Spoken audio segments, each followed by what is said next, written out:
This is Trey Underwood, section MO6. This is my lab 5, motion of falling objects. The observation made was a fast and slow falling object. The objective was to compare falling velocities of different objects to analyze terminal velocity and analyze the effects of gravity and drag on objects. The chief results of this lab include drag forces related to terminal velocity because drag force is proportional to velocity. Air resistance causes objects to fall at different rates, and drag force eventually becomes strong enough to become equal and opposite with gravity, resulting in zero net force, which is terminal velocity. Here's my tracker video. I used a basketball as my fast falling object and a paper plate as my slow falling object. The size of the basketball, which is about 0.24 meters, is used as a scale for the video. The axis is set right between the two objects, with the objects falling in the negative y direction.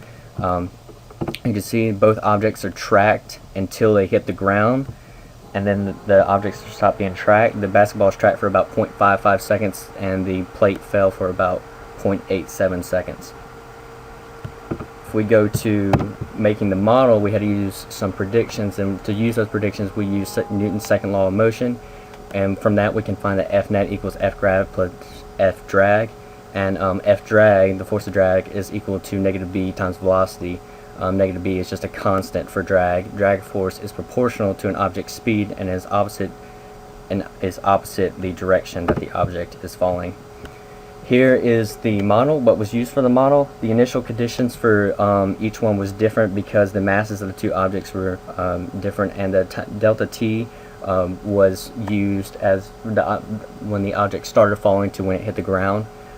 Drag was calculated to be negative b times the magnitude of the ball's velocity times a vector that tells the direction in which the drag force is headed. F net is F grav plus F drag, and the velocity and the position are updated in this constantly by iteration by the computer, and it constantly updates these to give a new position and velocity. If we run this model, this is the model for the paper plate with the force of drag. The yellow arrow represents the force of drag, and the red arrow represents the force of gravity.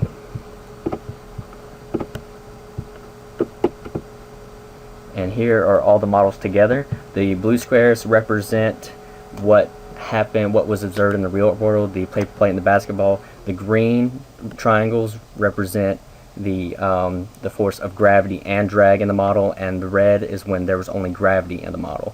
And here the top one on top is the fast object, and the one on the bottom is slow. As you can see, the green triangles are closer to what happened in the real world because of gravity and drag are affecting it, and they reach a terminal velocity. They will slowly increase and then reach a constant speed. For the squares, you can see that the speed constantly increases because there's nothing opposing gravity, so that a terminal velocity can never be reached because there's no force opposing the gravity. For what does it mean? Which model predicts terminal velocity?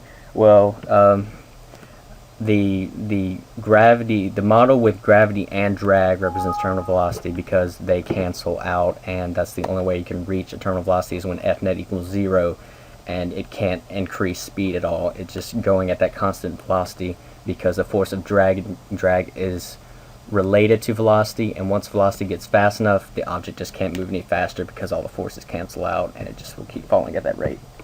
For the what if the initial velocity of one of the objects was not 0, and for this case I use negative 2 meters per second in the negative y direction. If the initial velocity was not 0, it would still reach a terminal velocity if there was a drag force, because no matter what speed it starts at, it will still reach a speed in which the force of drag will cancel out with the force of gravity, as you can see from this graph, and it eventually becomes linear and it doesn't speed up anymore, whereas without gravity it still speeds up indefinitely and will never stop increasing in such a way.